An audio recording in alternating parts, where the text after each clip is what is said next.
Tired. So tired. Overtired. Well, Happy New Year. You are listening to Overtired, and I am Christina Warren, and I am joined, as always, by Jeff Severance Gunzel. And Brett Terpstra couldn't be here with us in this happy early 2026 episode, but I'm super excited to be able to kick off the first pod of the year with you, Jeff. How are you? I am good. Happy New Year to you.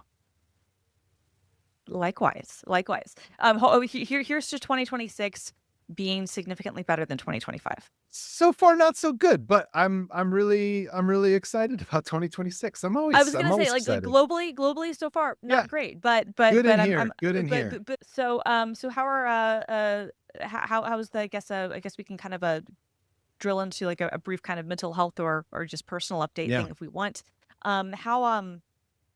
How are things for you so far? I guess the end of the year, how are things with the kids, with the wife, everything? The how the year ended is, and that gets us back to almost a political level. I will save for a topic because boy, do I have a story. But generally speaking, doing really well. Like we traveled, saw my dad and stepmom in Iowa, saw my in-laws in Indiana, had a really nice, just like generally had a really nice time off. And despite the fact that I'm under a super stressful deadline over the next few days, I feel good. How about you? You got a lot going on. I do. So I guess just kind of an update on the Christina, cervical spine saga. Since we last spoke a couple of weeks ago, I guess maybe 2 weeks ago now, it was maybe a week ago. It was 2 weeks ago, I think. Sorry, it was right before Christmas. I was still waiting, hearing back about when I would be scheduled for surgery, and I'm getting artificial disc replacement in, I guess between like C6, C7 of my cervical spine, and I do finally have a surgery date. Yay! Amazing. Yeah, the bad news is it's not until February 2nd, so I've got to wait, a month, which sucks. I would have been able to get in, you know, uh, 3 weeks ago at this point, had I been able to, like, I guess, like, book immediately, but without insurance, like, approval, I didn't really want to do that. I Yeah. think people, can understand why, like, when the doctor's like, "Well, we can book you now, but you'll just need to sign some forms that say you'll be responsible for the bill if insurance doesn't pay." Oh, And, fine. like, Where's my pen? right, right, and I'm like, "Yeah, this is you're gonna keep me overnight just for, observation to make sure, like, nothing bleeds, or whatever's the problem," because they're gonna go through, like, the front of my neck to be able to reach, things that way, and so, and be under, anesthesia, it's not like a huge critical procedure, but it's still But neurosurgery. it is through the Um front of your neck. again, and it's a neurosurgeon, and it's like, they're gonna, Yeah. take some stuff out and try to make sure that, like, very like, they're gonna be, scraping up against my trachea and stuff, and, like, yeah, I mean, like, it's not minor. It's not like I can just go in an afternoon and be like, "Oh, I can just, like, walk out." Right. Um, although apparently I will feel better, as soon as it happens. But yeah, I mean, this is probably gonna Good. be a six-figure, operation, I'm assuming. Yeah. So, no, I'm sorry in this climate, I don't feel comfortable just signing my name to be like, "Oh, yeah, I'll be responsible for that," and then be responsible for trying to track everyone down to pay. Yeah. So that's the frustrating thing is that and now, of course, you get to the beginning of the year, a bunch of people have been waiting, to get, things scheduled, I'm sure, and whatnot. So I'm grateful that I'm scheduled at all. I'm also grateful that right now I'm not in significant pain, which is a really good thing because if this had been the pain level that I was in for the first few weeks, then like I Yeah. wouldn't, I mean, I would wait. I mean, if you have to wait, you have to wait. But I might have like pressed upon them like, is there any way we can move this up? But I'm Yeah. not in that position, which is good. The only thing is just that the numbness, I was on going both to arms, ask but about but that. primarily. Yeah, no, I mean, that's not gone away, and it's not going to, is the Yeah. thing, right? Like, there are a lot of people and, like and I've started now that I've got it, like, actually, like, done and, like, scheduled and, I'm going through all, like, the checklist stuff before you go in and whatnot. I have, like, my pre-op appointments and all that stuff scheduled. I am starting to look more into, I guess, like, I guess recovery videos that people have put up on YouTube and reading a few things on Reddit, although I'm doing my best to stay off the internet with this stuff as much as possible. Just because for me it's not beneficial, right? Like it's one thing if, you know, you you don't like if you can separate and not kind of go down rabbit holes and like freak yourself out or whatever, sure, maybe it can be good information. But for me, like I know my own kind of, limits in terms of how much is good for me. And so I've tried to keep that in moderation, but I have watched a few, videos of people, kind of talking about their experiences. And then of course, then that gets you sent with like videos of like doctors who, of course, for their own reasons, like are trying to promote like, oh, well, you should do the fusion versus the disc replacement and or you should do this versus that. And I'm like, okay. I actually watched one interesting talk that some guy gave at a medical conference, a neurologist gave at a medical conference, and it was a neurosurgeon, I guess is the proper term, but that I think kind of really distinctly, it was very similar to exactly what my surgeon said to me, when he was kind of explaining the differences in the procedures, and B, but it kind of went into, I guess, like the difference in terms of outcomes, and it made me feel better about like that if I'm a good candidate for this procedure, that this is the right thing to do and probably will be better for me long term, because the results are better and but not by a small portion, not like by like a gargantuan portion, but Mm. there is like a sizable difference between outcomes in terms of whether like the average person who needs revision um for, cervical spine versus getting, disc replacement versus fusion. Fusion has been around a lot longer, and so insurance companies are a lot more likely to approve that. But Mm. in Europe, they've been doing the disc replacement stuff for 25, 30 years. And Mm. so there is a lot of data on it, but it's been a much more recent thing in the United States because insurance companies didn't really start to do it until about 5 or 10 years ago. Okay. And so, some people will like some doctors who very clearly have an agenda on YouTube, and like that's fine. Like your practice is your practice and you're comfortable with what you're comfortable with, but they'll be like, "Oh, we don't have enough data on, the types of discs that we're putting in people's, necks and how long they, last." And there might be some differences in terms of if you're doing like a multi-step, meaning you're doing like multiple discs at once, or if, depending Woof. on like what part of the spine you're in. And like Yeah. I think at this point for artificial disc replacement in the US, they'll do it 2 steps, so they can do 2 at once, but they won't typically do 3, although they will do 3 in Europe. And so there are people who will go to Europe and get the 3 They're of them so done. liberal in Europe. We'll do 3. Well, I mean, I think it's a difference in that case, just a matter of like if they've been doing the surgeries there longer, Totally. then Totally. and this is not uncommon in various forms of medicine, where like you have different, procedures and different exploratory things in different fields in different areas. Yeah. So anyway, so then I get kind of trapped into those rabbit holes. But the interesting, the I guess comforting thing is that like, I've been reading, about reading, but watching people who are doing vlogs like after their surgery. And like there was this guy who is a few years younger than me, but he, posted some updates. I guess he got his in July and he kind of did like, updates, kind of like, this was me right after surgery. This was me, 3 weeks later. This was me, however many months later. And that was really great to see. And his scar actually healed really nicely, which was encouraging. Nice. Yeah. So, yeah, I mean, I'm hopeful. I mean, the one thing that's interesting that like almost the universal thing that people say, of course, you have a few people who say this didn't help or, this was bad or whatever. And obviously like that's always terrible to see that, but you'd have to kind of like go by law of averages. But one of the central kind of things is a lot of people being like, I should have done this earlier. And Oh, and so I'm feeling good about that because that is I don't know what this says about me, but like there was never a moment in my mind where I've been like, oh, I'm not gonna get this surgery as soon as I can get the surgery. Like yeah. that's never Yeah. even been part of my like thought process. And it's funny because I think that like that is actually odd compared to almost everybody else, the general public, I guess, who goes into these sorts of things, or at least the people who are vocal on the internet, right? So Yeah. maybe like maybe there are a lot more people like me who just don't go to forums and comment on stuff and are just like, yeah, I'm gonna get the surgery because that's what the doctor says is the right thing to do, and that's what makes sense to me, and I want to, not be in pain, and I want to be able to feel my arm and all that stuff. Yeah. Um, but there are a lot of people who I don't know why. I mean, I guess the idea of surgery is really scary, and like I can understand that obviously, but to the point where they're like, okay, well, no, I'm going to try physical therapy and I'm going to do everything I can to avoid surgical intervention, and I'm like, no, like Yeah. like freaking cut me up, doc, right? Yeah. Like Come get on me in. get me in, like, let's get better, right? Like I'm not here to like fuck around with like, because right now, because the immediate pain is not there, I could be okay, right? Like I could Sure. try Right. steroids, I could try PT, I could try to do Yeah. other types of therapies and be like, well, maybe that will move the nerve around, or maybe it can get the disc like whatever the case may be. Maybe I won't need surgery.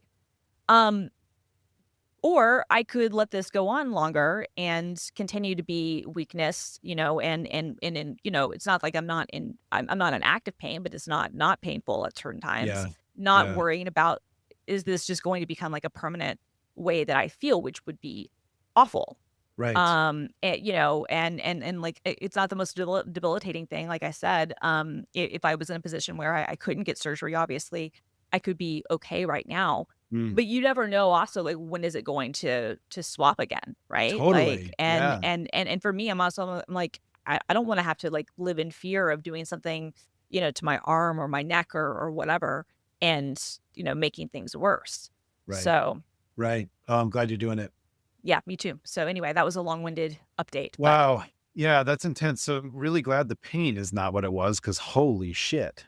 yeah, the pain was really, really bad, and I look back now and it's, I guess because it's been a couple of weeks since it's been really debilitating, and it is, again, I don't know like that this is me or this is like just somebody else, but if this is me or if this is the common with other people, sorry, is that like when I'm not in pain anymore, it is so much like, I mean, depression is like this too. It's so much like a vacuum. It's like when you're in it, that's all you can see. But when you're out of it, like it's so easy to forget what it was like Yeah. Yeah. until Totally. and y- Completely. right. Yeah. Yeah, I can even imagine being in the situation you're describing, knowing I have a surgery coming up and being like, well, do I want to? Which, like, to your point, now you make that call and you're worrying forever. Am I going to wake up and this thing's there? Next time it happens, I got to wait another God knows how long before the surgery when I'll know it's Right. time. Like, Right. it's time now. Get in there. No, totally, totally, and that's the thing, and I think sometimes it can be, like I said, like, when you're not in the thick of it, whether it's, like, feeling depressed or feeling overwhelmed or stressed or in physical pain or whatever, like, it's easy to forget, like, what that can be like, and so I have to just Yeah. kind of, like, remind myself, I'm like, "No, this was really fucking bad, and yeah, you got through it, and now you're on the other side of it," and so you're like, "Oh, okay, well, I could, do whatever," but you're like, "Don't forget what that was like," right? Yeah. Yeah. Sometimes I think like I'm bad at remembering to do this, but a new thing for the new year, I guess, is why it is important, I think, to like write things down, right? Like however we're feeling, whether it's, good, bad, whatever. Mm.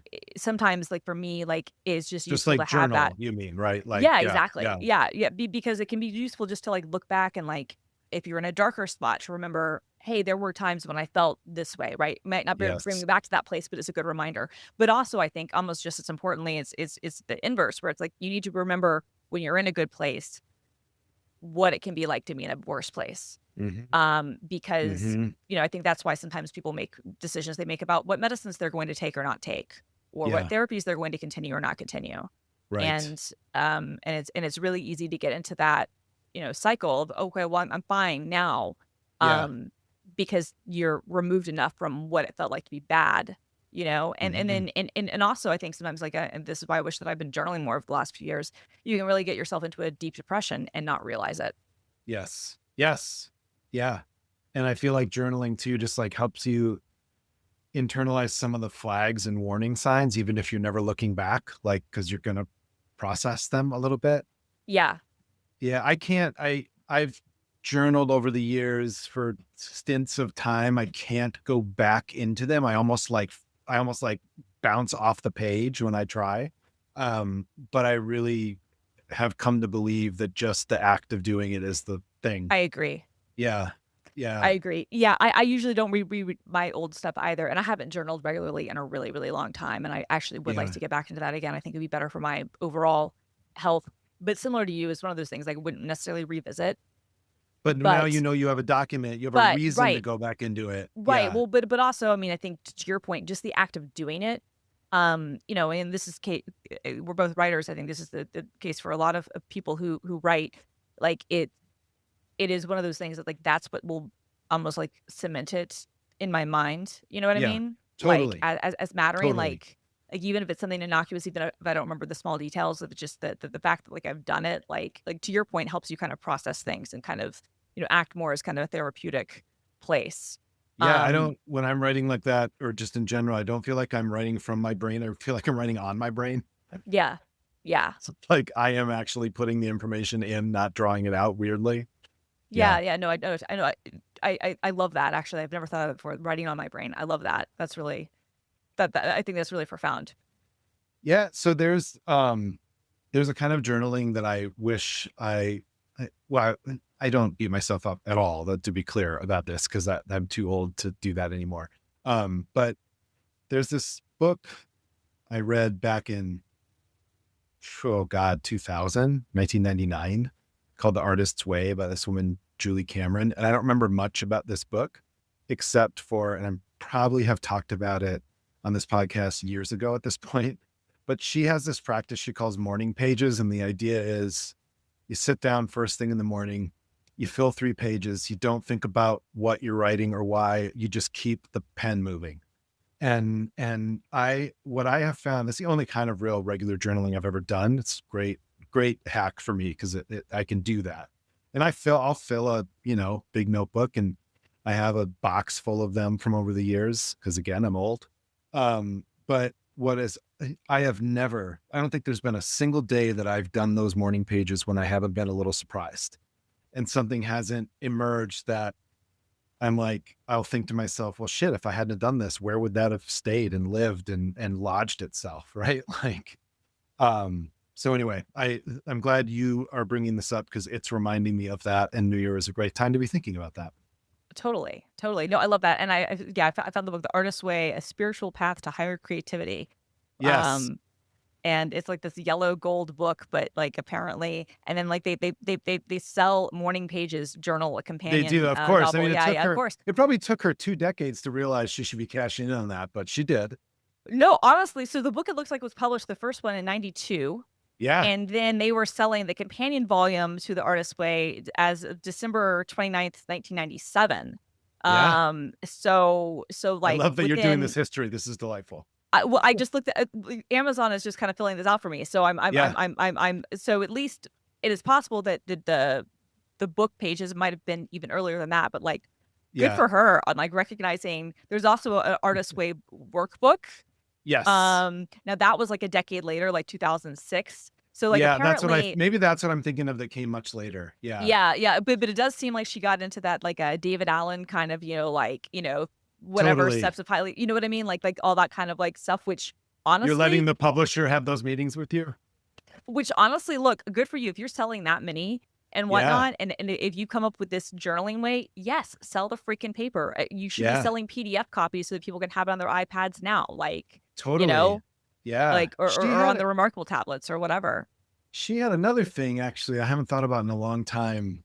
It wasn't as useful to me long term. It helped me in the moment I was in. She called them artist dates. And the idea was like, because as you said in the title, it's all about creativity. She was like, you take yourself out, go to whatever it is, a museum, a art supply shop, something like that, but with intention. Like, I am going out to do this thing on my own, alone, because I know that it has some connection to what feels good to me about art and creativity and expression, whatever it was. It seems like a silly thing. Like, it's basically her saying, go to a museum. There was something about calling it an artist date. I think I was in a relationship too at the time where I was like, it was not easy for me to just go do something on my own. It was just a weird dynamic a little bit. So anyway, that was another good thing that came out of it. I mean, you don't really have to work hard to tell me to go do something on my own, but at that time in my life, you did. Yeah. She was great. That's awesome. Oh, Yeah, it's fun. yeah, yeah. No, that is funny. Yeah. So apparently that book was published in 1992, and it was immediately like, well, the first printing was about 9,000 copies. In 1992, the book was published by Jeremy Tarcher, now part of Penguin Group, revised, and millions of copies have since been sold. Millions. Yeah. It was total Jesus. like guru status by the time I Oh bought yeah, it. Yeah. absolutely. No, Yeah. absolutely. She was born in 1948, and so she's still alive. She's still kicking it. Yeah. Good for Yeah. I think her. she But made some new book that was like kind of a take on it, but it was a different, I don't remember. Anyway, you're the one with yeah, no, Amazon. no. Her list of like books that she's published is Yeah. she's the most recent one. So she's still doing the writer's way thing, living the artist's way, an intuitive path to Yeah. greater creativity. So I guess they did a 2024 version. Write for Life, a toolkit for writers seeking wisdom, a spiritual path to creative connection, 6-week artist Imagine program. it's kind of like David Allen, where it's like, wouldn't it be nice to have created something when you were whatever, reasonably younger, like 20, 30 Yep. years ago, that not only that you can ride for a long time, but you probably don't feel bad about riding it for a long time, right? Like, Right. because you can create things or have a band or something like that, that like your only choice is to ride that thing, but it gets pretty ugly. I see you, Vince Neil. Right. But yeah, anyway, must be nice. No, it has to be nice, right? Because it's like, okay, well, no, and then it has all these little spin-off things, so it's not like you have to feel like I mean, although this would be an interesting idea for like a novel or a screenplay or something, which would be to be like, okay, and people have done like riffs on these things before on shows or whatever, but still, this would be an interesting story, I think, to kind of focus on, where it's like you have somebody who is like just famous for like this one thing that they did, and now their whole life has to revolve around it. But what if it was like something Yes. that they didn't like actually like believe in? Yes, Like, what if you have the exactly. what if you have the guru who's like actually is like, actually, I don't really, I'm David Allen, but I can't actually get anything done. I have to have like a whole cadre of assistants to actually organize my calendar and my life for Yeah. me. Or I if don't you actually follow. Carolyn Pluribus, I don't know if you're watching Pluribus, but Yes, that yes, yes, yes. her whole like book series. Clearly, she was at a point where she's like, yes, I should still ride this, but I cannot. That's all right. Things Right. changed for her.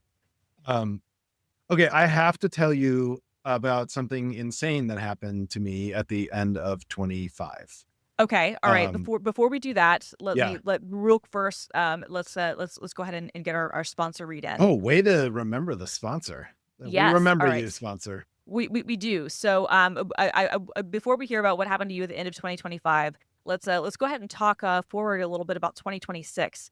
So, are you ready to take control of your finances? Well, meet Copilot Money, the personal finance app that makes your money feel clear and calm. With the beautiful design and smart automation, Copilot Money brings all your spending, saving, and investment accounts into one place, available on iOS, Mac, iPad, and now on the web. And so, as we are entering 2026, it is time for a fresh start. And, with Mint shutting down last year and rising financial uncertainty, consumers are seeking clarity and control. And this is where Copilot Money comes in. So, Copilot Money basically helps you track your budgets, your savings goals, and your net worth seamlessly. And with their new web launch, you can enjoy a stunning experience on any device. And I know, like, for me, like, this is a big deal because it's great to like have the native like iOS and Mac OS apps, but I need to be able to access on a web browser. I don't want to be tied just into an application model for something like, tracking my budget. And guess what? For a limited time, you can get 26% off your first year when you sign up through the web app. New users only. Don't miss out on a chance to start the new year with confidence. With features like automatic subscription tracking, you will never miss upcoming charges again. Copilot Money's privacy first approach ensures your data is secure and that they're dedicated to helping you stress less about money. So, whether you're a finance pro or just starting out, Copilot Money is there to help you make better decisions. Visit try.copilot.money/overtired and use the code overtired to sign up for your 1 month free trial and embrace financial clarity today. That's try.copilot.money/overtired and use that coupon overtired, and you will, as I said, save 26% off your first year. So try.copilot.money/overtired. Use the coupon code overtired. Thank you very much, Copilot Money. Bam. Can you hear my Synology? No. That's funny because I get this hum. I recently, I'll visit this in gratitude. I completely clean installed my Synology after like 6 years because when I did build it initially, I actually didn't really understand how to use it, and I made some mistakes that because of all the stuff I put on it was hard to sort of. I was treating it like it was going to be an external drive, and I could just kind of work with, which was a huge Right. mistake. But anyway, it's working so hard. It's working so hard, and it's on my desk, which it normally wouldn't be. So I hear this humming. Didn't know if you heard it. I did not. I did not, which is a good thing. So, okay. So, all right. Let's go back You to what, ready? what. Yeah, I'm ready. I need to hear what happened to you at the end of 2025. All right. So, my boys are out. They're almost never out, but they were both out with friends, different places. My wife and I were home, and we were eating dinner, and I got an alert from my back door Ring camera. And that almost never happens. It's only exists to to notify me of like alley shoppers. So we're in the city, we have an alley behind us, and we get a fair amount of pretty harmless alley shopping. Like, is the car unlocked? If it is, you got some change. If not, I'm moving on. But I like to know when they're there. Yeah. We've had some bikes stolen and some people go into our garage and stuff like that. So it's very rare that it goes off, less than I actually thought it would. And so it goes off, and it goes off at around 7 p.m. Very unusual. And so I pull it up and I look, and all I can see is there's two cars parked in the alley. I have this weird view where it's a kind of a fence and then our garage, so I can see between those two things to the alley, basically.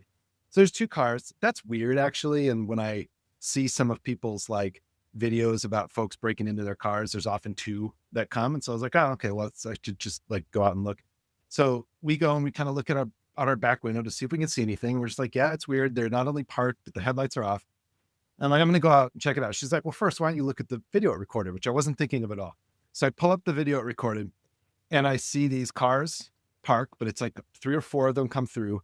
The 2 that I can see park, and all of a sudden there are probably 7 or 8 figures running down the alley from these cars. Okay. And I'm like, well, that's crazy. And so I walk out there and I go up to the first car, and it's got Texas plates. And around here, where we have a little bit of an ICE invasion, Texas plates are reported a lot. I look at the next car, and it's got no plates at all. And I look at the car after that, and it's got vanity plates, specifically Chosen One with a Z. And I'm like, oh my God, it's the thing. Like, ICE is in my alley. And so I come back in. I'm like, you tell my wife, like, you should probably get your coat on. I think it's the thing. Is what. And we go out, and sure enough, like at the end of our alley where there is a family, and they are US citizens, they're Mexican immigrants. That's where I see all these officers sort of, or these agents sort of coalescing. And I'm going to leave some aspects of this out. They were serving a narcotics warrant that ended up being totally misguided. Nothing happened of it. But it was super scary. But I kind of don't want to say more than that, because I want to be really clear that, as everyone should know about policing, a search warrant is not an indictment. Right. And oftentimes search warrants are so searching and often come up with nothing, right? And maybe even were targeted at the wrong person, and theirs didn't even have the name of my neighbor on it. It's this whole thing. But the point is, it was a little different from what we've been hearing, because there was a different agency there serving a warrant. It was the airport police department, because of a package. Okay. So there was that piece. There was actually a signed warrant, because everyone's trained to say, show me the warrant, show me the warrant. So everyone, my wife and I were the first ones there. And then another neighbor rolled up, and then I'll get to the rest in a second. So it's shocking that it's happening in our alley. But Right. it's just like, Yeah. what the fuck? I mean, how I would feel to a certain extent would be like, I'd be like, am I in an episode of The Americans? Like, did they have to write it this way just because how else? You got to bring it to the people, you got to bring it to the characters. So anyway, we go down there, and there's one. So everyone besides the airport PD guy, who has no mask and is kind of like presenting like a pretty normal cop, basically. And he's got a badge and a name and a number, but walking in and out of the house all around us are these guys who are in full battle fatigues. They've got masks on, they've got ARs. They are a weird mix of people. There's a woman in there who's like looking like literally like she was cast for a movie to be an ICE person. In this case, they were Homeland Security Investigations, HSI, but it's all intertwined at this point. Then there was a guy that must have been like 8 feet. That was crazy. There was a single guy that was wearing a straight up like helmet, as if he were going into battle. Nobody else is wearing a helmet. And none of them were talking. They were just passing through. And so we tried to engage one of them, talk to them for a little bit, do the thing you do. Hey, why don't you take a mask off? I don't want to get doxxed. I was like, I both understand why you don't want to get doxxed. I also feel like you've got the power here, brother. Right. And which was the conversation we had. I was like, you have a mask on. You also have your finger on the trigger of a gun. And he's like, well, it's not on the trigger. This is how we hold guns, dude. I was like, I understand that, but your finger is itching at the trigger of a gun. And so he put his hands on top of the butt of the gun, because it was kind of, mounted the way it is. Is that better? I was like, no, you've still got all the power. Take the mask off. Like, Right. At least. What was really interesting, and I have this sort of like wrap up that occurred to me later that kind of blew my mind. is, in our neighborhood, because ICE activity has been going on all around our neighborhood, like in the neighborhoods surrounding our neighborhood or a little further out, but all within I could get in the car and rush out there distance, basically. Right. We have these neighborhood signal groups. The first one that popped up was actually around my son's school, which is very close to here and has a lot of East African and Hispanic immigrants, and so that we knew that was like, people were scared there. Some kids weren't coming to school, and so some neighbors organized in such a way that they could have a signal communication channel, but also part of that was planning at the beginning of the day and at release time for enough people to sort of be paired up in areas around the school, but not so close that it freaks the kids out. That like Right. if something happened, there could be sort of a rapid response. So we had that signal group. There's a broader signal group that probably covers like a 4-block area. And then there's a wider one that's our wider neighborhood, basically. And that one's like a rapid response signal group. So these have been going pretty like consistently ever since it was announced that we were getting ICE and Homeland Security folks here. So the network was all in place. And so I'm out there initially and I see all the cars. I'm like, holy shit. Wife and I go to the end of the block. We start talking to first the airport PD guy who's there, and then the one HSI guy who comes out. Then another neighbor. I go back to take pictures of the plates because folks around here are keeping a registry that you can get through the signal group of all of the makes and models of cars that we know have been at these kind of ICE activities or Homeland Security activities, and then their license plates. And so just like a running log, which has happened in other cities too. So I was taking pictures of all the cars. But I was pretty like, I mean, I've been through some shit, and having it in your alley is very different from going halfway across the world as like an activist or something. And having it have neighbors are people we know and care about. And so not knowing what's happening for them, which I don't mean to bury that lead because I'm kind of getting to that part, but I also want to just respect their privacy. Yeah, of course. So like the thing I should have mentioned at the top is like, we know these folks, and it was fucking terrifying to be standing there arguing with these HSI guys, knowing that at some point, or just assuming at some point, these people we know are going to be dragged out of the house in front of us. And then it was just like this constant question of what the fuck will we do then? It did not happen, to be really clear ahead of time. So I'm taking pictures of these cars and I'm like, oh shit, I'm supposed to notify like the signal group. Right. But I've got all the presence I need to take pictures of cars. I've got the presence I need to engage these guys, which my wife was doing plenty good job of. So I could just like walk away and do the license plate thing. But when I pulled up my phone to open Signal, I opened Slack 3 times. Like I could not, I got an S into my search, my app search, and like kept clicking the wrong thing. I was shaking. It was also freezing out. And so like I'm shaking. And so thank God it occurred to me. I have one friend I know on this Signal group that I know would answer the phone. Right. So I called her and I was like, I need to be quick. Here are like the fundamental details. Can you please notify the Signal group and the rapid response people? So that was great. She did. Initially, the first group that showed up, which was just incredible, were like all of our neighbors. We all know this family. Like they are just neighbors. It's not like it's a special offset group or something. Like they're neighbors. Right. So all of the neighbors show up. We have a really tight block. That was incredible because it's not like it's a neighbor of activists. It's what's been incredible about this stuff from the beginning, which is like how easy it seems to be for people to pop out of their house and be like, like it seems like a lot of people are not feeling inhibited about that, which I think is really cool. And I totally respect the people that feel inhibited, right? Like, cause it's a whole thing to go out there.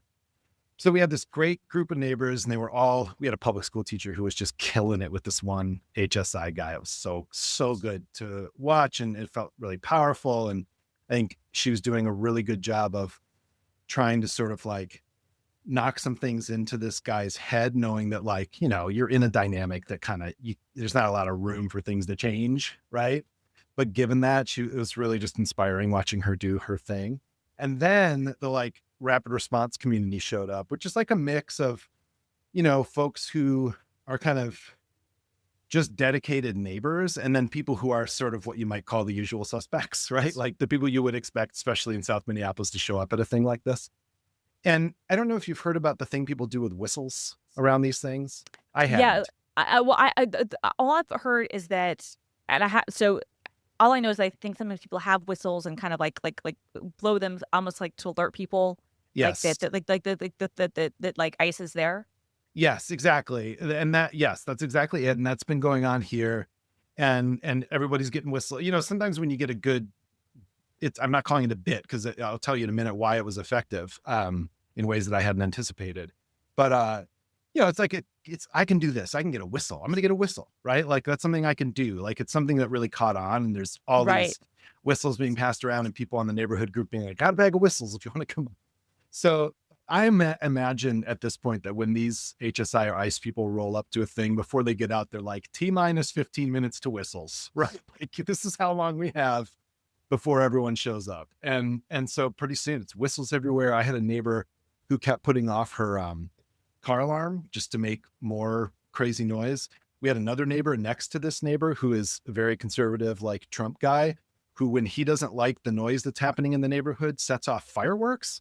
And for some reason, he was like, I'm going to do the thing I do, even though there's all these guys with guns and I'm going to set off fireworks. But in that case, because he's pissed off at all of us, like it was so fucking chaotic for a minute.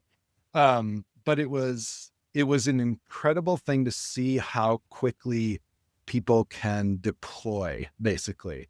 Because we aren't like Chicago where like we've had a lot of activity here, but it's been pretty quiet activity. Like it's like what happened here. It's like you and your neighbors know about it and maybe 20 people showed up from your neighborhood rapid response, but like they're not the kinds of stories that they're not landing on rooftops. They're not showing up with 100 cars and just hauling people away. They're hauling one person at a time away and you hear about it here and there, but it's been very quiet unlike Chicago. And so to have it, given that especially to have it show up just in your alley was like really, really insane. So anyway, so it all, fortunately, the police, HSI, everybody left with nothing. They did not carry our neighbors away. They did not have any result of this warrant that we could tell, but of course we're not going to know. Another theme of this is how hard it is for good information to be resilient in a moment like this, right? It's a whole other theme. And that's one that gets me kind of riled up when people start after the fact or during the fact, really kind of shouting out almost things that are wrong. Like the call that went out for people to come said there were 6 cars in my alley with Texas plates, but I was very clear. There are 6 cars in my alley. One of them has Texas plates, right? So it's like that kind of stuff is a little spooky, but here's what happened. So at the end, it was all over. Our neighbors were able to pop out, wave at everybody, thank everybody. They had been handcuffed, this family, in their living room while HSI figured out if they were citizens. And what the whistles meant in this case was that they knew people were all over around the house. And that was, I'm sure, a level of comfort to know that like something's happening out there. And then we learned later that there was an immigrant family down the block in the other direction across kind of the thoroughfare that we're on the intersection of, who heard the whistles and knew like, let's stay in the house. There's a lot going on out there. I don't know what it is, but now I hear whistles. Let's stay in the house. And so it was quite a thing. And what I kind of realized afterwards was we started this year, my family, my in-laws especially were they're very active. They do kind of activist work, but it's very like service oriented, but they'll go to an anti-war protest. They'll go, they'll do the thing. They're lovely people. And my father-in-law, especially at the beginning of the year, was like, I don't know what's coming. I hear that it's good for everyone to have Signal if we want to be able to communicate to each other. So I want to learn how to use Signal. And so I helped him. My mother-in-law set it up. It created kind of a family group for Signal, and everyone was setting up Signal, right? Like at that point, not knowing what was going to come. It wasn't even January 20th yet. And I wrapped up my year activating a Signal network for rapid response because I had masked people in my alley with guns, refusing to identify themselves, driving cars from out of state. That is insane. And I was like, that's a pretty tight season wrap up. Like, what the fuck? Because I kind of had gotten to the point, I guess, prior to when ICE got here in the first place, I'd gotten to the point where I'm like, I don't even really think about Signal anymore.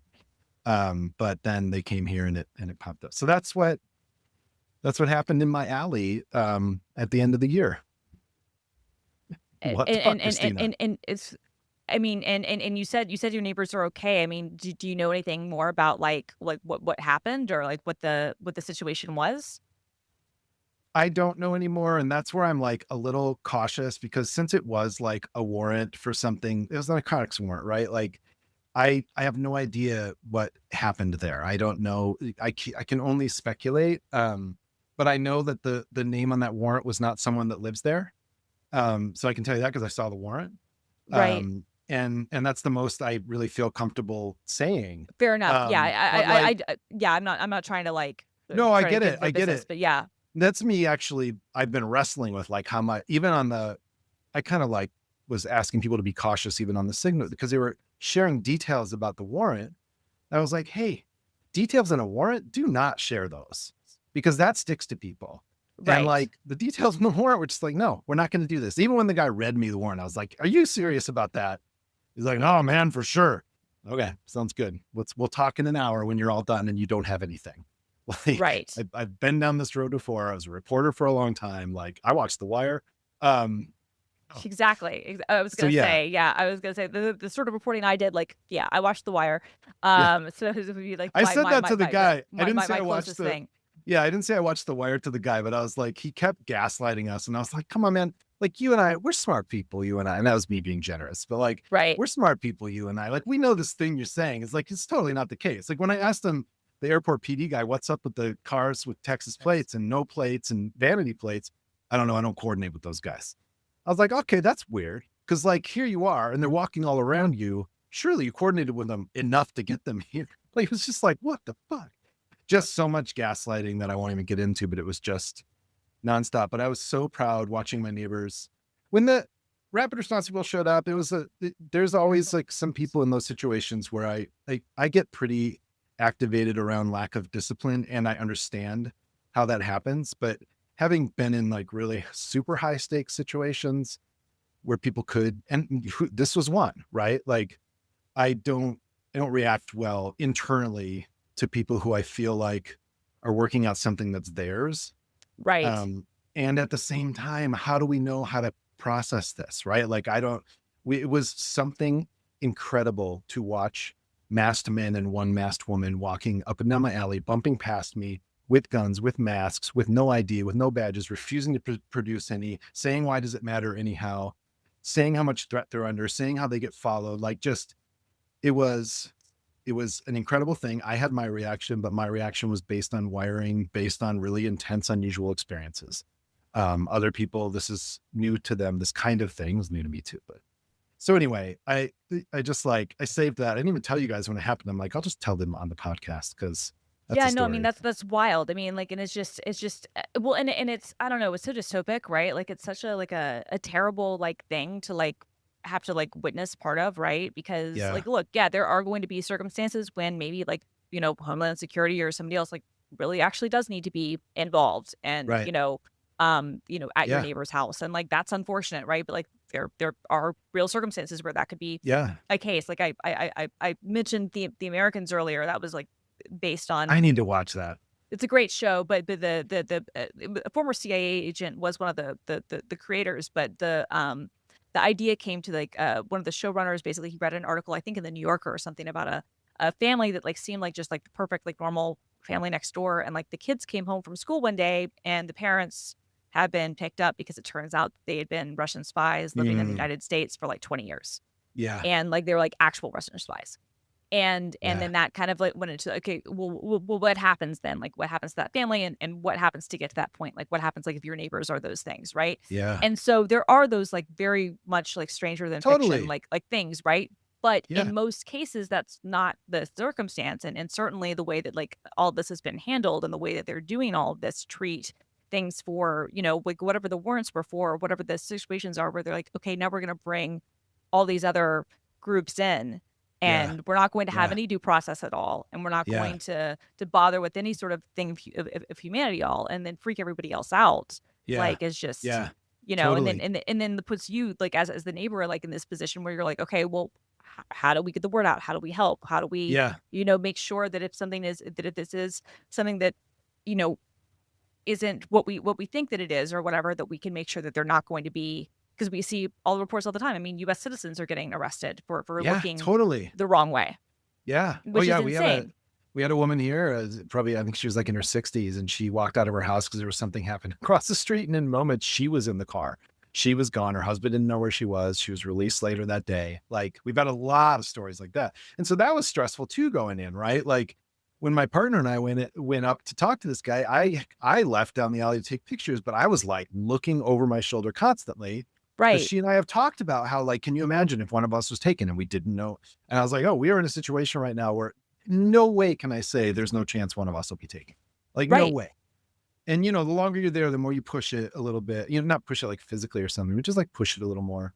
People out front, someone kicked an ICE car and HSI car and got like pepper sprayed or whatever. And it's like, and it's like, don't do that. Like, don't like, Well, it's funny because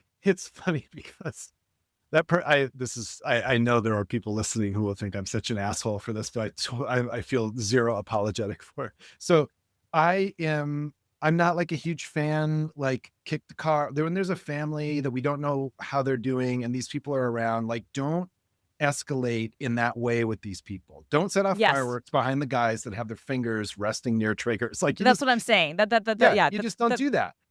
But here's the part that makes me sound like an asshole. I don't mind at all. They were the only person that was pepper sprayed, and it was this, certain people that had come from outside the neighborhood. It was this very dramatic thing, whatever. They pepper sprayed, whatever. And I was right. like, what happened? They kicked the car. I was like, I'm going in. I mean, Yeah. like, you got pepper sprayed, you kicked the car. I assume you were in for that. Like, you signed it, just like the guy with the mask who's worried about being doxxed. You signed Absolutely. up for this. I was gonna say you signed up for this. Yeah. You've signed up because you saw Christine Ohm's, like ridiculous, like, like come join ICE, Yes. freaking social media, posts or whatever, like, Yes. their ads you're doing. Like, yeah, like you know Totally. exactly what you're doing. So fuck off. I don't, You yeah, I have disagree. zero. I said, you signed up for this. I did not sign up for this. I said, you signed up for all of it, dude. Like, you just Yeah, did it. absolutely. Like, No, I mean, honestly, well, look, it's the same thing like the military, frankly, like, like yeah, in the 70s and stuff, and we saw, more of it then. Like, I'm not saying that it was like the right or like nice or like humane thing to spit in their faces, right? yeah. But like, especially after the draft was gone, like you sign up for that shit. It's a tough, Like, man. I had that experience throughout the Iraq war where I knew, I mean, there's the economic draft. There's all these reasons people end up in war. But at the yes, end of the day, when I am walking around a city I love and other Americans are there in armor and Humvees and they have destroyed a city, I feel like this is what you signed up for. It's not what you signed up for, but it is literally what you signed up. Same with it police. is. It's a little bit like, Well, I that's what I'm totally saying. respect the trauma. I respect that you're in situations where you have That's to do real. things that are No, against your values. Like, I get it. absolutely, absolutely, and that is real. And to your point, there might be like economic scenarios and drafts and other scenarios where like you're like, well, I had a choice, but I didn't have a choice. Okay, Yeah. but you knew that this was a trade off. Like you knew that this was a thing that comes with the territory. If it comes with Yeah. adulation, but it comes with the bad stuff too, right? And if you're And killing people, I don't feel super bad about saying that. I feel super bad for you for having to live with that fact, but like, right. I don't feel bad for saying, hey man, Well, I mean, like, and you it's could have said completely. no. And it's a completely different like thing. I'm not even trying to categorize it the same way because it's not. But like it Yeah. just like in my life, people oftentimes will like yell at me about stuff that they don't like about like the companies like that I work for. And Mm, you know what? I'm part of my job is to kind of be a public face for those things. And that means that I yeah. get yelled at. And that's Yeah. okay. And like that I quite literally knew that I signed up for that. Does that mean that I always appreciate it? Does that mean that I don't get annoyed sometimes? Does that mean that I like being like tarred and feathered with like mistakes or decisions that like I Yeah. had nothing to do with? Absolutely not, right? Yeah. But like that's quite literally part of my job. Yeah. So, it is so I can't like turn around and be like, "Oh, well, you can't, like, Yeah. say this to me or whatever," right? Um but and again, I realize it's a completely different scale of things. I'm not in any way trying to equate the two scenarios. But it No, just but means I mean, it is, yeah. but And all of us, we have jobs and we do things. And like in a case like this, like if you work for those agencies, right, especially right now, and like I recognize and I can be sympathetic that you may not have signed up under these circumstances. Having said that, I will say that if you signed up in the last 8 years, you knew that these were things that were going in a certain direction, right? yeah. Yeah. I will further say that. Like I'm not going to say that like every single person is involved, but I will say like in the last 8 years, you've seen which way the wind was going, and Yeah. that's okay. You can make that decision, and like I'm not gonna judge you or your character as a person for that decision. I'm not, because we all have to make decisions about where we work. Having said that, that just also means, like what we've been saying, you're going to have to deal with some shit. You're going to deal with people recording your face. You're going to have to deal with people being angry with you. You're going to have to deal with, to your point, people kicking the cop car. And if that's all that happens, and like, and it's not going to lead to another escalation point, that's fine. I'm with you. I'm like, okay, whatever. I will say though, like, I do sometimes get like annoyed with that, because I'm like, okay, this didn't help anything. And you potentially put somebody who, you know, could have been in harm's way. Like, I mean, if you have enough people to turn a car over, I'm all for it. But I feel, no, I agree. I feel like, and with the stuff around making a choice or sign up for it, to me, it's like anything in life, you're saying yes until you say no. And so when I was standing there, or we were all standing there trying to understand this person or help him understand us, or even his own position as we see it, he's saying yes every second. He's not saying no in that moment. Right. Like, so that's the other piece. Is like, I don't mean like what's wrong with you even for signing up. I do in this case, but like when I think about the military stuff, like I have family who's in the military, family who are police. Like I understand what it means to say I didn't sign up for this. I get it, like on some level, right? But there's a point at which you always have the option of saying no. And there's a point at which things get to a certain place, and that is where it becomes really important to either say no or say I have signed up for this, because you just signed up for it. Like, no, I was waking up this morning and putting that Kevlar vest on, you signed up again. Yeah. No, absolutely. And that's the thing, right? That's why, like, I feel like, don't use that excuse. Well, I didn't sign up for this. No, but you did. And that means you have to eat the shit right now, right? Like, it means that this is the shit sandwich and you have to eat it. And that doesn't mean that, like, I'm saying that you have to, like, flagellate yourself, or you have to, like, flagellate yourself. Sorry, that you have to, wrong. Not either way. I think either way, any of those things in this case. Right? It doesn't mean you need to self-flagellate. Doesn't mean that you need to, I'm not even asking you, like, quit your job, right? Because that's really complicated and super not complicated. Like I'm not a lot of people are like, oh, well, I would just quit my job in a second. Well, I'm glad that, like, you have the means to be able to just do that. Like, you're very lucky that you have the ability to just walk away, and that you that you are comfortable with the consequences of that. Like, that's and I mean that genuinely, right? Like, I think that is, but I also think that, like, that's such an easy thing to say. Oh, well, I would never be in this position. Well, you might not be, and there are a lot of positions that, like, I can say I would never be in, but I can also say there have been positions where, like, you're at a job and you're doing things and you're like, I don't love this, and you have to get that point where, like, we each have our own lines. This is either I'm done, and I'm going to, and I have enough of a safety net, or I have enough other things going on, or I feel, secure enough, or I just can't go on any further, whatever the case may be, that I can walk away. And that's great if you can do that. But if you're not in a place where you can do that, then you have to deal with, like, the fallout, which can mean people being mean to you, people, like, filming your face, people calling you a piece of shit, people, spitting at you, people, like, turning your car over or kicking it or whatever, right? People yelling at you and being like, war criminal. Like, that's just going to be part of it, right? Like, that's just part of it. And then that needs to go into your overall, like, calculation of, is this a place that I want to continue to work? Is this a thing that I want to continue to do? I feel like if I could have established ground rules, having had this experience with this one guy in particular who was with Homeland Security, I would have said, all right, here's the deal. We're gonna have a conversation, but I'm gonna promise not to assume you're rotten to the core. If you can promise me you won't whine. Yeah, exactly. That's the biggest thing, right? Yeah, because I feel like I'm asking a lot less of you than I'm offering. Absolutely. I will treat you with, have a respectful conversation, and I will not make these, like, worst case assumptions, but you have to not bitch about it. Yeah, exactly. Not complain well, about and then the girl is like, well, I didn't want to do this. Okay, but you're here, and you are doing this. So it's great that you didn't want to. It is great that you feel bad about this. No one cares. Like, that doesn't matter with the family. Here you are. No, that doesn't matter with the family that's here. That doesn't matter anything else. I'm just following orders. Okay, well, you know what? A lot of people said that, and, like, that's probably exactly. One guy was like, "We don't send people to concentration camps." I was like, "There is a continuum." Do we? I mean, but come on. I mean, some of those detention centers. And some of those, they're kind of like concentration camps. Kind of are. When I children actually couldn't believe he said that. He said that to my wife. I was like, "Wow, you just said that! Holy shit!" Yeah. So you're thinking about that. You're right. So you're going to compare, like, okay, because have you been to those facilities? Right. I'm not saying that they are. I'm not saying that it's the same as what the camps were, but you also couldn't pull off what the camps are. I would hope, in the United States Yeah. of America. Would hope. Although who fucking knows? But you can send them somewhere else where they I can was pull gonna it say, off. you can send them to El Salvador. Yeah. Yeah. And We've those figured out jails. all kinds of ways over the years. Anyway. The most hilarious transition ever is the one we're about to make, which is into gratitude. I guess I'm grateful for Signal.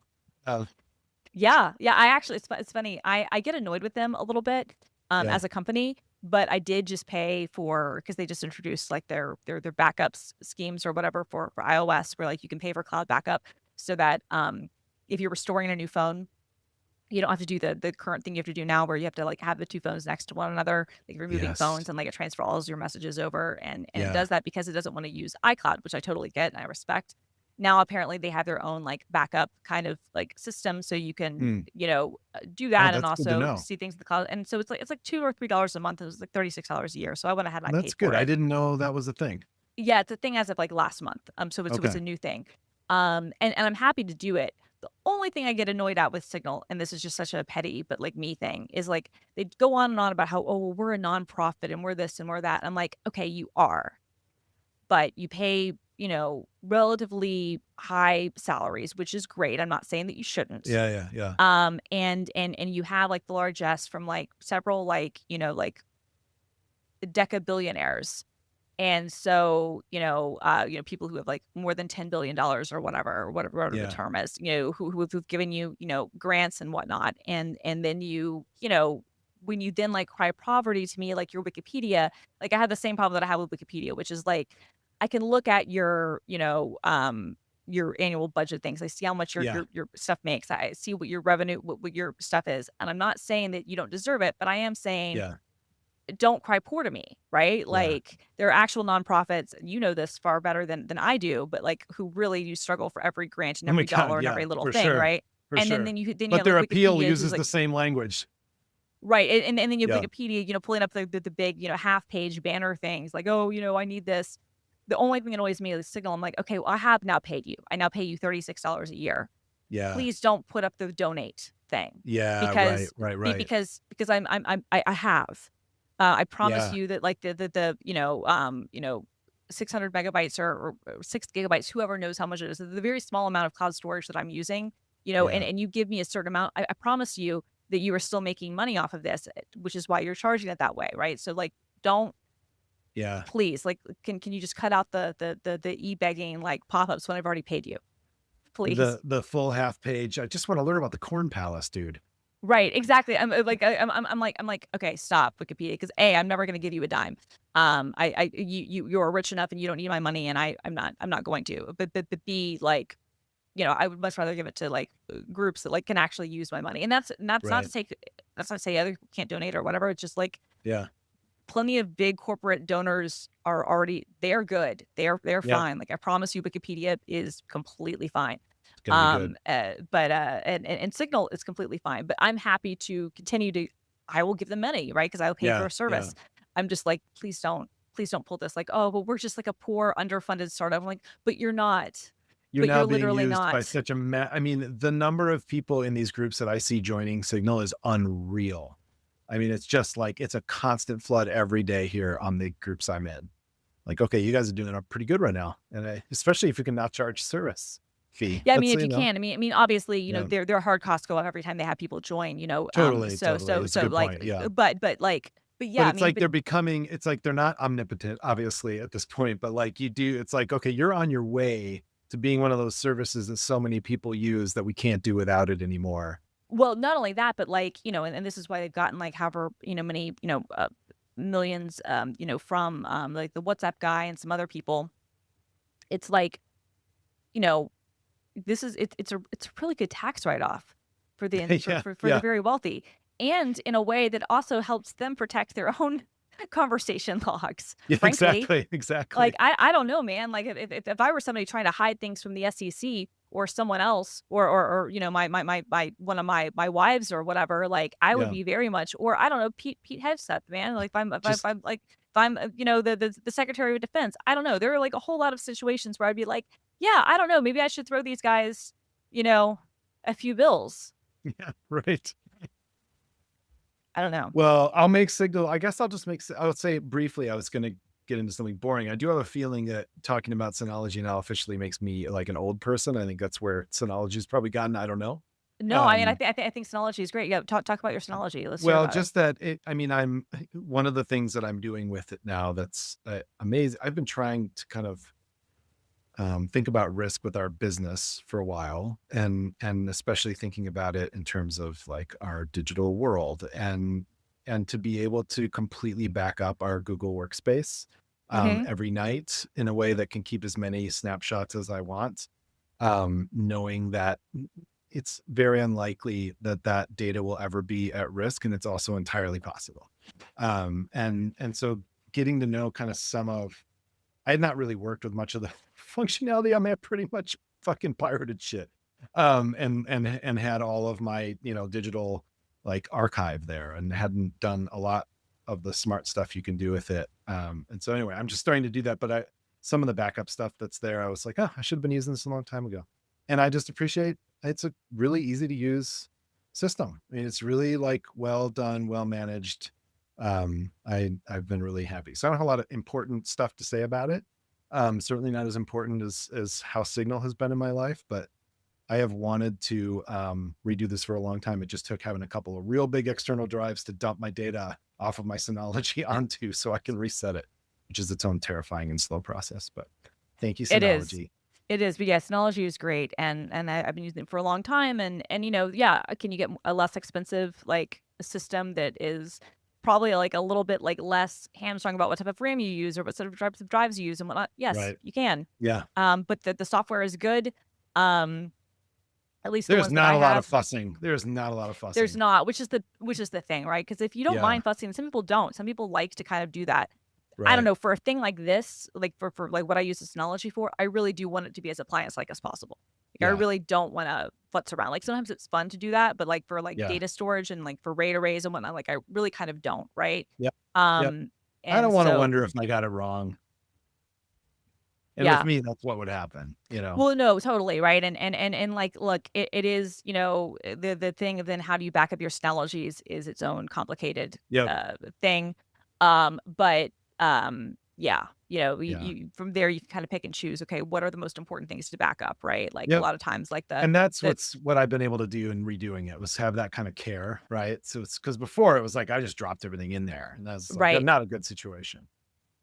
Right, yeah, because Yeah. like for me, like, yeah, I would miss, like, if my Plex stuff went away, but, like, that's not gonna be the thing that I need to be paying, hundreds of dollars a month to, like, Right. ensure that I'm backing up in a cloud someplace. But Right. it's like, no, but if I have, like, a few hundred gigabytes, or maybe, a terabyte or 2 of stuff that I wanna, like, have, and, as offsite, like, in S3 Glacier or whatever, some other Yeah. kind of, cloud, like, that's a different scenario. Yep. So, Yep. but Totally. just picking and choosing, what you want. But yeah, it is great to just be able to have all of your stuff, It's backed up awesome. and It's and also and the it's reason great. it was my entryway into Tailscale, which I'm grateful Yep. for because oh my God. But Yeah, yeah. Tailscale's the Yeah. best. Yeah. Tailscale's the best. All right. What about you? All right, so my pick is Updatist. So we've talked Up. a number of times about, I'll put a link of it in the doc. It's updatist.app. So basically, Mac Updater, which was an app that Brett and I both love, and I think you liked it too, was Yeah. as of January 1st, 2026, it is no longer getting any updates. He did release kind of a standalone 3.5 version that will not, he will not be kind of doing the manual things that he did anymore for apps, I guess, that have, things like the Mac App Store or, in like the Sparkle or some other things. Like it will still show those updates for now, but he's not caching updates on his servers. He's not doing the manual checks. Like there are a lot of things that Mac Updater did that made it expensive to run. And because he didn't want to sell it as a kind of a subscription service, that like was kind of a problem and Yeah. not a problem, sorry, finding a way to make money was a problem for him. And so he basically, version 3.5 is now kind of available to everyone. He did say that he basically, like would be entertaining the ideas of like licensing or selling, the stuff to anyone, but I don't think anybody really bit who, would have been doing that in like um a good way. So that's unfortunate. Mm. Um And so like I think Brett did inquire about like how much it would cost to potentially like how much he was looking for. It was far more money than like I was like, yeah, there's no way. Um, like I wouldn't be able to. I don't even think I would get a loan for the amount of money that it would have been. And even then, like, okay, what's the business plan and what's not? And it's like the only Yeah. business plan that I see, unless you are somebody like an MDM, like a company like Jamf or like some sort of other like, big enterprise management company. Um, I think the only way that you could make money on it would be to, charge more. And Hmm. and if you're going to charge like a yearly, or monthly fee or whatever, obviously people are going to be annoyed. But Hmm. I would have been happy to continue to pay. I would have paid $50 a year Yeah. without question to Oh have Mac yeah. Updater work. I would have This is very happily great. done it. And I think that a lot of people would have, but I also respect and understand his decision. Okay, the problem with this is this now leaves updater apps in a bit of a lurch. Okay, so how do I update, my applications? And there are a few Hmm. things that have been out there that have kind of, popped up. The one that I found that is the most promising so far is called Updatist. I think it used to be called something else, but it is at UPDATEST .app. And it's basically how it builds itself. It's still in beta right now, so you can try it out. Either for trial, or you can buy it. I went ahead and bought it after I did the trial for a bit of time, and it basically works with Homebrew, the Mac App Store, Sparkle, Electron, and GitHub releases. It's And amazing. so it's one interface. It doesn't get everything that the other like the Mac Updater got, but it gets a lot of stuff. It used to be called Caskly, which was kind of basically like a brew updated based thing. But what I like about this is a few things. One is in some cases it is kind of like a visual homebrew way. Like if you've installed apps with homebrew, you can see that and you can use the homebrew updating engine to go ahead and update that way. The second thing is if you want to move applications from how you've installed them into being managed and run by Homebrew, you can do that, which is great because that way you can then just update things from the command line if you want to. Mm. You can move things that way too. If you have the Homebrew MAS CLI extension installed, it can also handle your Mac App Store updates and show you that. And then of course it does things coming from Sparkle and whatnot. So this is it's still in beta. They're pretty upfront about that. But they're offering the paid licenses because it's gonna support ongoing development. You can get it at a lower price, and then the feedback influences what they're building next. And so, this guy's been really active on Reddit. There have been a lot of updates that are or a lot of frequent updates just in the last couple of weeks that I've used it. It is priced really well. It's $10, one-time purchase, no subscriptions, no renewals. Again, I don't know how long that's gonna last, I was but gonna say, yeah. the good thing here is he's not maintaining his own servers like the other guy was. So he's Oh, basically just going based on off of sources that other things are doing. And so it's a little bit of less of a heavy lift. But I also I love this sort of thing. I'm also kind of like, okay, software has ongoing development costs, especially now. But the it's $10 for 3 Macs at once. It's $20 for 10 Macs at once. I bought the household license just because I was like, I'll drop him $20. And even though I only have 3 Macs, but that way I can, help support that a little bit more. But yeah. yeah, but there's a free trial. I like it. And they also has a 30-day money back guarantee. So I don't know who this guy is. I've never met him.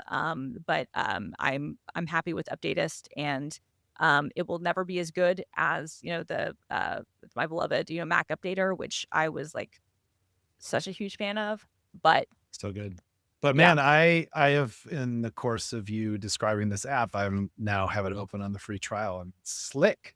it is very slick. It is very slick. Man. I like it a lot. I also like how you can just kind of view like the like your homebrew stuff too. There's Yeah. another app called a Cork app, which is you can compile yourself for free, or it's um maybe it's called Corkly, but it's